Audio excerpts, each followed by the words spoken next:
ತೆಲುಗು ಕಿರುತೆರೆ ನಟ ಚಂದ್ರಕಾಂತ್ ಆತ್ಮಹತ್ಯೆ ಪ್ರಕರಣ. ನಟಿ ಪವಿತ್ರ ಜೈರಾಮ್ ಸಂಬಂಧಿ ಲೋಕೇಶ್ ಹೇಳಿಕೆಯನ್ನ ಕೊಟ್ಟಿದ್ದಾರೆ. ಚಂದ್ರಕಾಂತ್ ಅವರು ಇತ್ತೀಚೆಗೆ ಪರಿಚಯ ಆಗಿದ್ರು. 2-3 ಬಾರಿ ನಮ್ಮ ಮನೆಗೂ ಕೂಡ ಬಂದಿದ್ರು. ಪವಿತ್ರಗಾಗಿ ನನ್ನ ಜೀವವನ್ನೇ ತ್ಯಾಗ ಮಾಡಿದ್ದೇನೆ ಎಂದಿದ್ರು. ಅವರನ್ನು ನನ್ನ ಕೈಯಲ್ಲಿ ಬಿಟ್ಟಿರಲು ಆಗಲ್ಲ ಅಂತ ಕೂಡ ಹೇಳಿದ್ರು. ಮಂಡ್ಯದಲ್ಲಿ ಪವಿತ್ರ ಸಂಬಂಧಿ ಲೋಕೇಶ್ ಈ ಹೇಳಿಕೆಯನ್ನು ಕೊಟ್ಟಿದ್ದಾರೆ. ಅವರು ನಿಧನ ಆದಾಗ ಚಂದನ್ ಅವರು ಅಲ್ಲಿಗೆ ಬಂದಿದ್ರು, ಸಾವತ್ರ ಬರಬೇಕಾದ್ರೆ ಅವ್ರಿಗೆ ಸರಿಯಾಗಿ ಕನ್ನಡ ಅಷ್ಟಾಗಿ ಬರ್ತಿರಲಿಲ್ಲ, ಸ್ವಲ್ಪ ತೆಲುಗೆಲ್ಲ ಮಾತಾಡ್ತಿದ್ರು.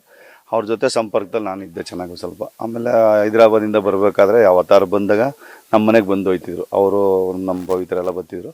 ಮತ್ತು ಸಾವತ್ರ ನನ್ನ ಜೊತೆ ಕೂತ್ಕೊಂಡು ಮಾತಾಡ್ತಾಯಿದ್ರು. ಏನು ಅಂತಂದರೆ ಪವಿತ್ರ ಬುಟ್ಟಿ ನನ್ನ ಕೈಲಿ ಏನು ಇರೋಕ್ಕಾಗಲ್ಲ, ಪವಿತ್ರನೇ ನನ್ನ ಜೀವ ಆಗಿತ್ತು, ಎಲ್ಲದಕ್ಕೂ ಅವಳೇ ಸ್ಫೂರ್ತಿ ಮಾಡ್ಕೊಂಡು ನಾನು ಅವಳ ಮುಂದೆ ಬಿಟ್ಕೊಂಡು ಹೋಗ್ತಾ ಇದ್ದಿದ್ದೆ. ಮತ್ತು ಮಕ್ಕಳನ್ನ ಎಜುಕೇಷನ್ಗೋಸ್ಕರ ನಾವು ಅಲ್ಲಿ ಕರ್ಕೊಂಡು ಹೋಗಿದ್ದೋ.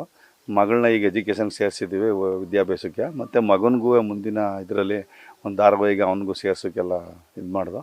ಮತ್ತು ಅವಳು ಏನೇ ಮಾಡಿದ್ರು ನನಗೆ ಅವಳೇ ಒಂದು ನೇರಧಾರೆ ಇದ್ದು, ಅವಳಿಗೋಸ್ಕರ ನಮ್ಮ ನ್ಯೂಸ್ ಫಸ್ಟ್ ನಿರ್ಭೀತಿಯಿಂದ ನಿಮ್ಮ ಪರವಾಗಿ.